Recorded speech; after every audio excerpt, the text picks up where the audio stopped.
Visite ce mercredi 9 mars à l'unité de transformation des femmes de l'Union régionale Santé Yalla SIJ à Dar Salam par une délégation de l'USAID. L'objectif de cette mission, faire une appréciation des résultats des actions réalisées ou en cours de réalisation par les membres de l'Union régionale Santé Yalla à travers le programme USAID Sabounima, autonomisation des femmes en Casamance. Après un tour complet de l'unité et une exposition de ses réalisations, résultat de plusieurs actions déjà réalisées, l'équipe de l'USAID magnifie et apprécie le travail abattu par ces braves femmes. Et nous sommes ici aujourd'hui d'avoir une petite présentation du programme de Santé Yalla et Sabounima.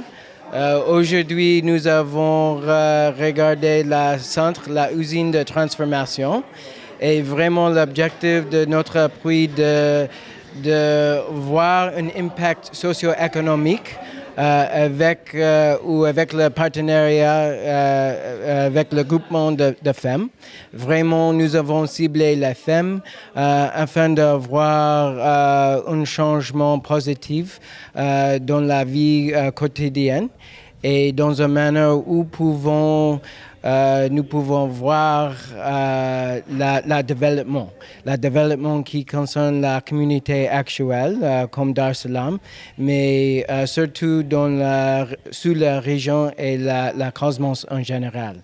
Donc, grâce au partenariat et le travail de Santé Yalla, je crois que nous avons réussi et il y a un impact durable. Et vraiment, j'espère que nous pouvons continuer le travail comme ça. Des appuis considérables bien appréciés par ces bénéficiaires et leur envie d'être encore appuyés, comme l'affirme cette bénéficiaire qui était à un stade n'ayant auparavant, aujourd'hui arrivé au sommet du parcours. Le projet Sabounima nous avait trouvé dans des difficultés.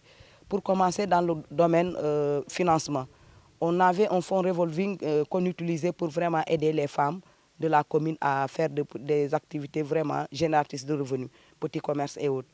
Mais vu la taille de la commune, il était très difficile pour nous de pouvoir satisfaire les besoins des femmes en matière de financement. Mais quand ce projet est arrivé, il nous a renforcés, il nous a formés et il a renforcé aussi notre fonds revolving qui nous a permis vraiment de financer le maximum de femmes. Aujourd'hui, si vous allez le long de la route, vous allez trouver que partout où vous allez, dans chaque village où vous allez trouver les femmes vous allez trouver les femmes avec leurs étals.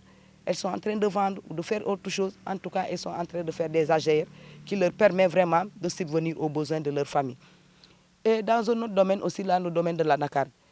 L'anacarde, avant l'arrivée de ce projet, on n'était pas aussi intéressé dans l'anacarde que ça. Parce que, vu la situation de l'anacarde, on connaît comment la noix de l'anacarde est complexe. La situation de l'anacarde est complexe.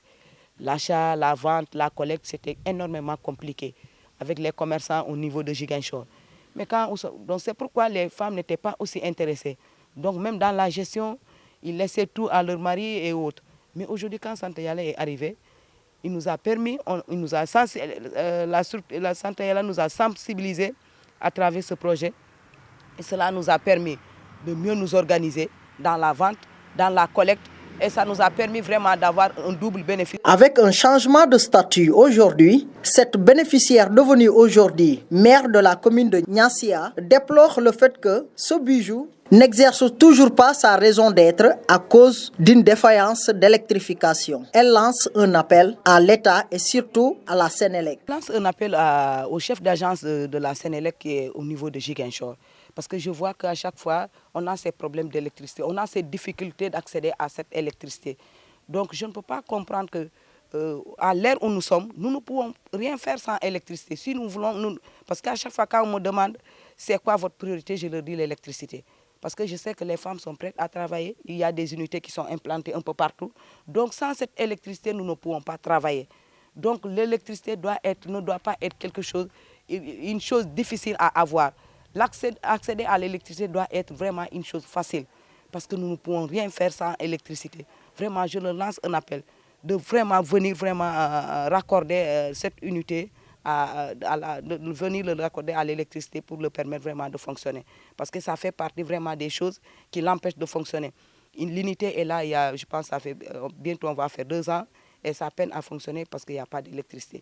Des témoignages, des appréciations qui vont droit au cœur surtout l'Union régionale Sant Yalla, qui continue toujours dans sa lancée l'autonomisation des femmes et l'employabilité des jeunes dans la verte Casamance. Ça a toujours été quand même un honneur pour nous d'abord d'accueillir une délégation de l'USAID, mais ça l'est plus encore de remarquer leur satisfaction par rapport aux résultats, mais également par rapport à l'impact que ces actions ont pu mener au niveau de la région de Ziguinchor, à travers donc nos bénéficiaires directs qui ont en tout cas exposé, qui ont partagé leur expérience en travaillant à côté donc de l'Union régionale Sant Yalla, mais également dans tous les aspects, que ce soit la communication, la santé, la ligne d'épargne et de crédit, à travers donc la facilitation d'accès au crédit. Un programme qui tire à sa fin, précisément au mois d'avril à venir. Femmes, jeunes, communes de Ziguinchor et de Niassia, tous espèrent une prolongation de ce partenaire privilégié.